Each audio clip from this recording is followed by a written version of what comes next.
Welcome to MaslanMyCity.com. You're watching Spirit of Maslan One-on-One. We have the honour today of being here with Dr. Francisco Cordova. Hi Frank, always good to see you. Thank you for coming over to the office. Thanks for everybody that's going to be watching us on this video. Right, great. And what we're going to do is we're going to do this in 3 parts. So this is part 1. And whilst we will get on later to how things have turned around in Maslan, how tourism is on the way back, and then your final year of tenure as in this administration. What I'd like to do first, though, is give people a bit of an insight into Frank Cordova, the man, the career path, as it were, to how you became Secretary of Tourism. Can you just give us a bit of background into your life? Well, I'm not sure how far you want me to go. I can go all the way back to where I went to the United States as a child. I was born in Caborca, a little town north of Hermosillo, Sonora. And when we were little, we were taken to the United States. We were taken out to the Buckeye area, the Avondale, Goodyear, Buckeye area, just west of Phoenix. We grew up out there in a farming community. My dad worked for Goodyear Farms for over 20 years. And that's where we grew up. Mm-hmm. And I think that, there are some places in life where somebody makes a decision that changes your whole life. Right. And I want to share a decision that changed my life completely and for good. When we were living out in that immigrant camp, there used to be lots of immigrant camps all over West Phoenix. And the immigrants would come in and they would work the land, and then they would, some of them would go home, some of them would stay in the States and become residents. We were living out there, and one day my dad comes to me and he says, I want you to take your two boys, my two brothers, Willie and George and Willie, and I want you to put them on that bus. And I want you guys, when you get to the school where that bus goes, I want you to tell them you're American citizens.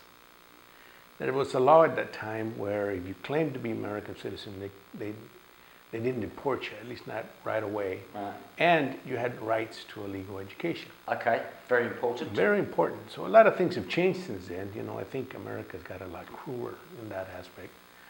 But thanks to my dad's wisdom, even though he was a farmer, a sharecropper almost, he said, get on that bus and get your brothers on that bus and tell them all 3 of you were born in Texas.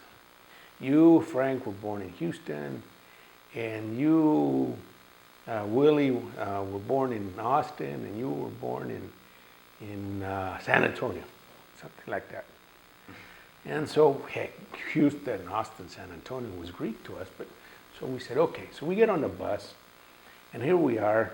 We get in the bus, and it's all full of these young faces, blue-eyed, blonde-haired kids that look like you, except in little.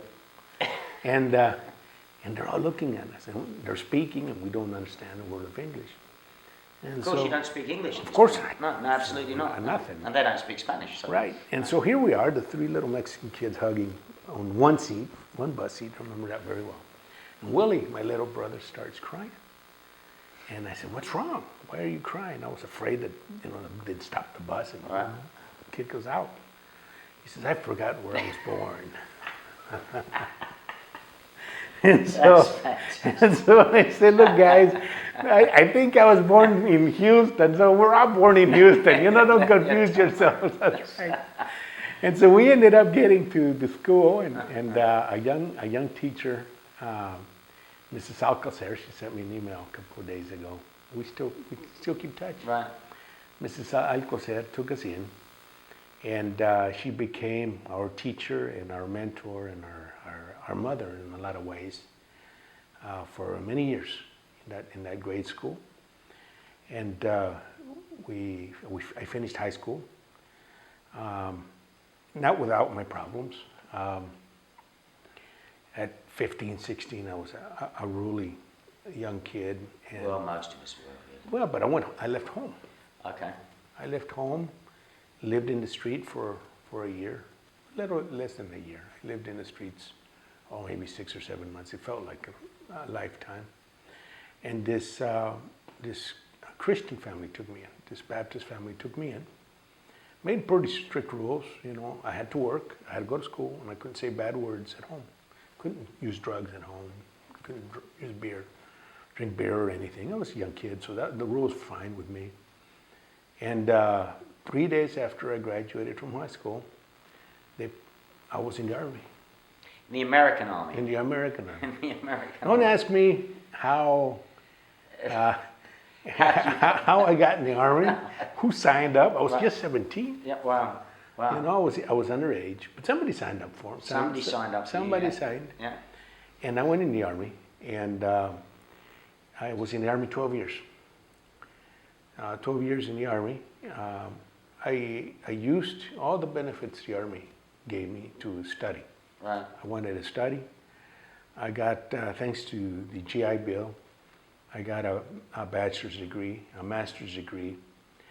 And then once I had a master's degree, I went on my own and got a doctorate in law from Arizona State. Really? Yeah. And what level did you get to in the Army? I was a captain. I started as a private. Right. And you rose to the level of captain? I rose. And how long was that period? 12 years. And that's quite quick, isn't it? 12 years It to is. become captain? I went in as a private. I made sergeant in the Army before I got my degree. Once I got my bachelor's degree, well, actually, when I was studying my bachelor's degree, I went into the ROTC program. Okay. So I did both.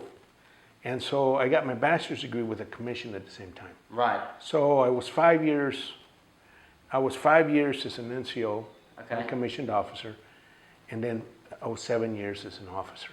Okay, as a so this now, so you're now about to leave the Army, you've got your qualifications. So what I'd like to do is stop it right there, if that's okay. Sure. Let the viewers enjoy part one, and then we'll see you again very soon, and we'll continue this fantastic story of Dr. Cordova's progression eventually to the Secretary of Tourism of Sinaloa.